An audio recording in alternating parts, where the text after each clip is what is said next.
Hi everybody, my name is Andria Bieber. Thank you so much for joining me today. I really appreciate it. Today we're going to make some fun and beautiful earrings. These are part of my cherry blossom collection. This is what they look like up close.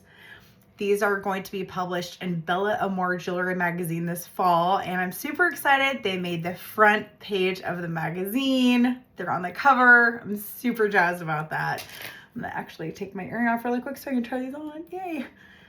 They are made with a really pretty silver connector and a pink blossom flower bead. That's a shell bead. And then I have some pink opal drops. And these are lightweight earrings. They're not heavy. They're not very long. They're maybe 1.5 inches long. They're super comfortable to wear. They just have a nice little jingle, and they're made to go with the bracelet and earring tutorial that I have. So these are a kit in my store. I'm gonna put my other earring back in, and it comes with everything you need to make the earrings.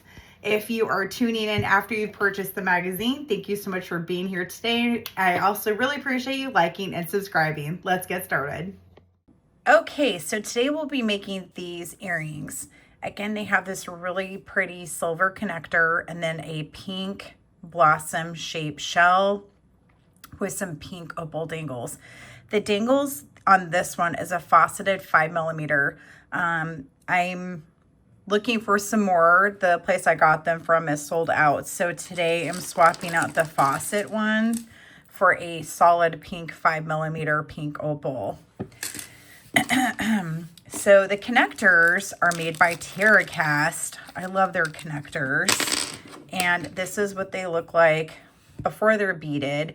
You can use these for earrings. You could also use it for a bracelet. They do have the exact same charm in a bracelet. I've also used that for a clasp with this pink opal bracelet.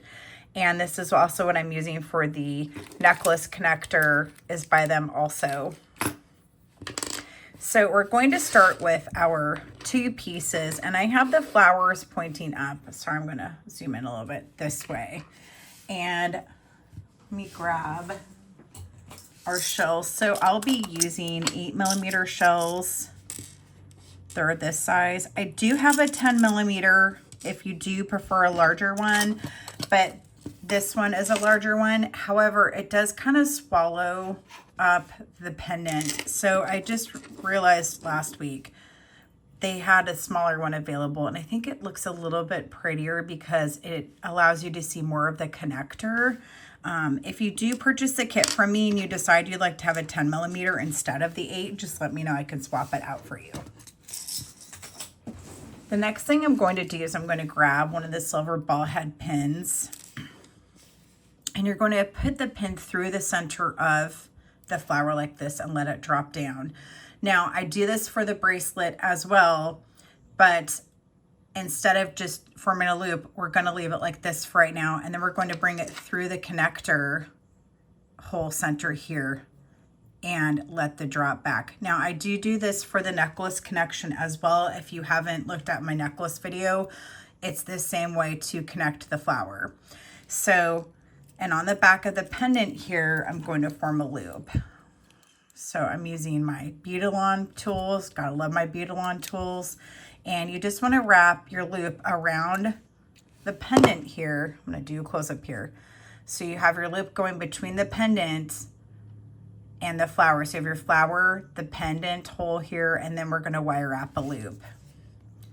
And you want to get it nice and tight with a few coils wrapped here behind the pendant.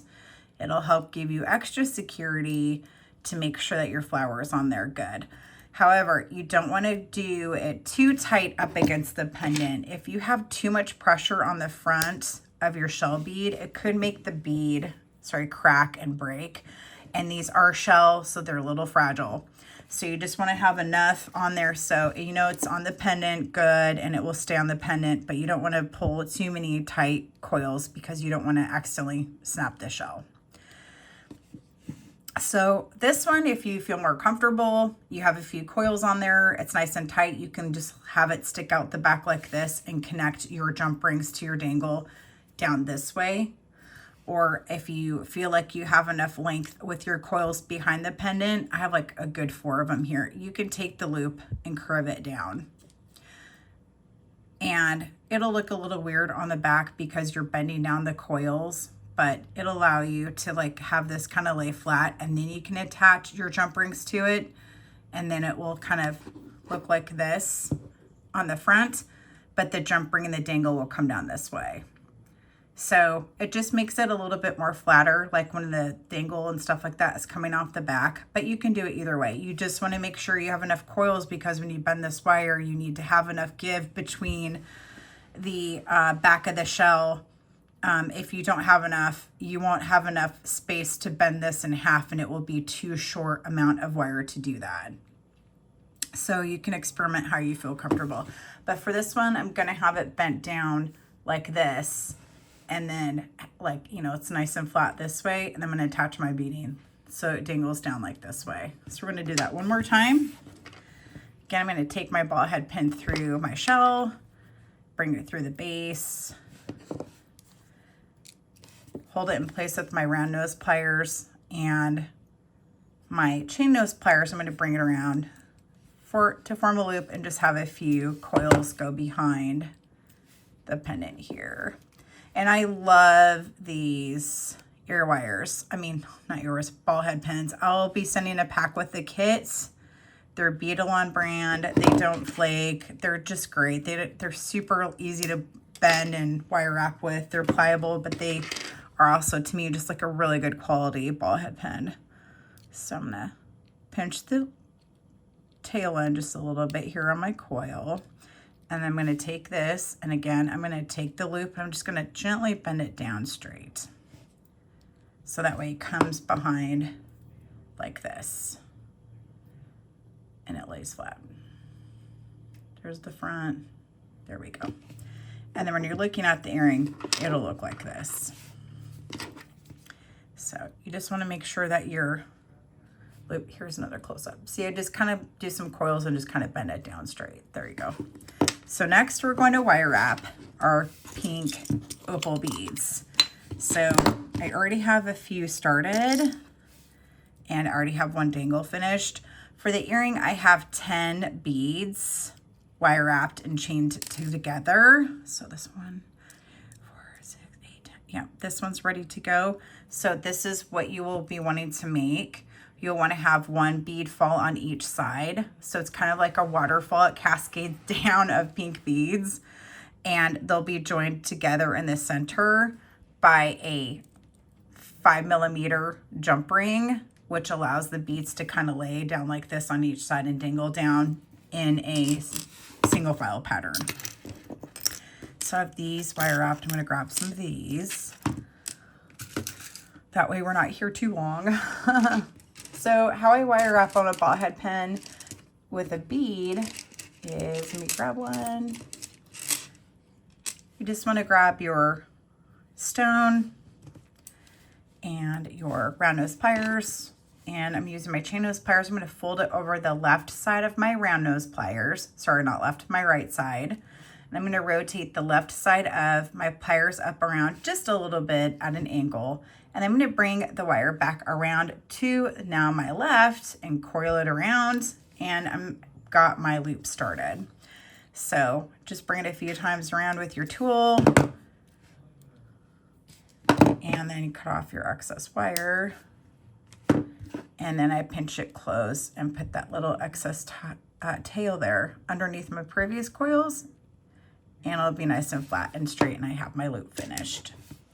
So once you've wire wrapped 10 of these, then what you want to do is take your 4mm jump ring or a 5mm jump ring. I think this is a 4. And I'm going to open it and have 2 beads on one jump ring and close.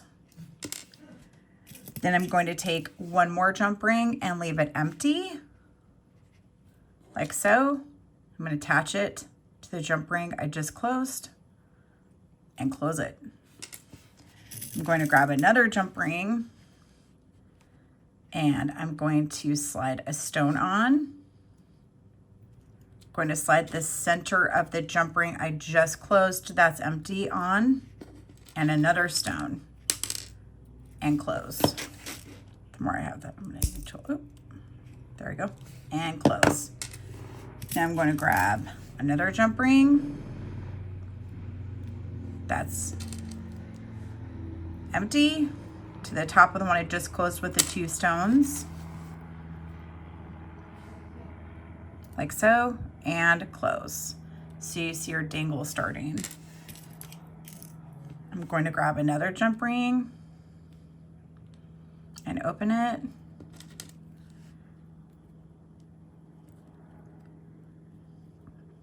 And this one's empty again, so I'm going to slide it here onto my other jump ring. Here's another way you can do it too. You can add a stone on each side and close. So you can put it on first and add a stone on each side and close, or you can add a stone and add it and close. But either way, you just want to have a jump ring with a stone on each side, separated by the previous jump ring that's empty. And we're going to do another jump ring that's empty. This allows the stones to space out so they can drop in a nice dangle tassel without stacking up on top of each other too much and then just making like a big bush of stones. You want them to kind of like drop down and dangle. And grab another jump ring and grab the empty jump ring we just put on there, put it on there again. Grab a stone.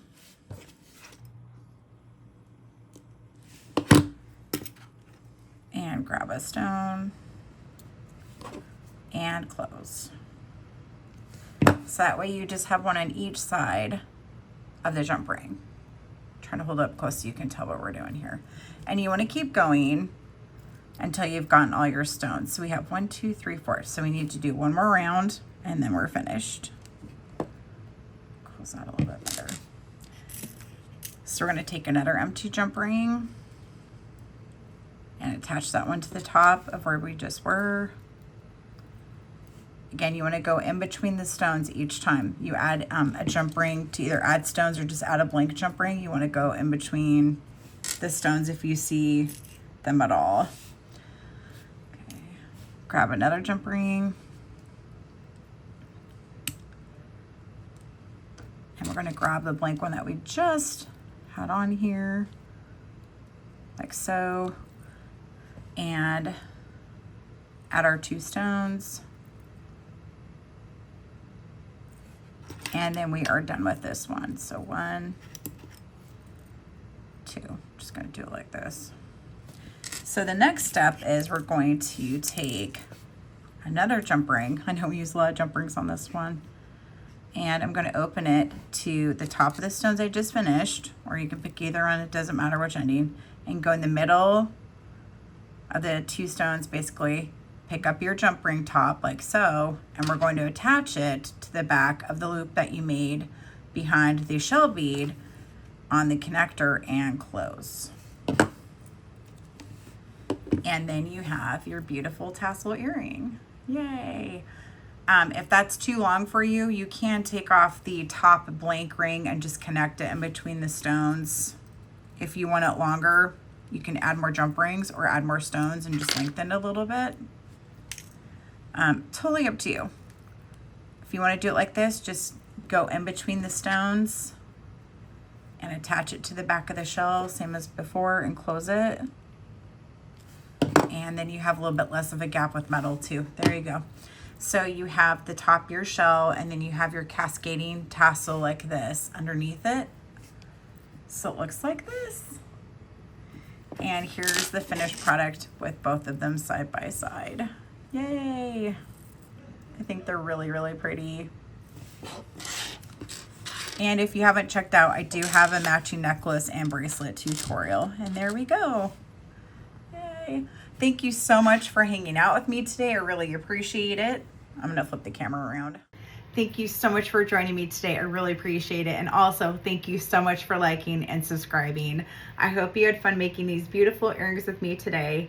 If you have any questions, feel free to send me an email at andriabieberdesigns@gmail.com. Message me on Instagram or on Facebook. And if you can, check out the magazine these earrings are in, called Belle Amoire Jewelry magazine. It comes out September 1st of 2026. It'll be available online or at your local bookstore. Thank you so much for being here today. I really appreciate your support. Bye.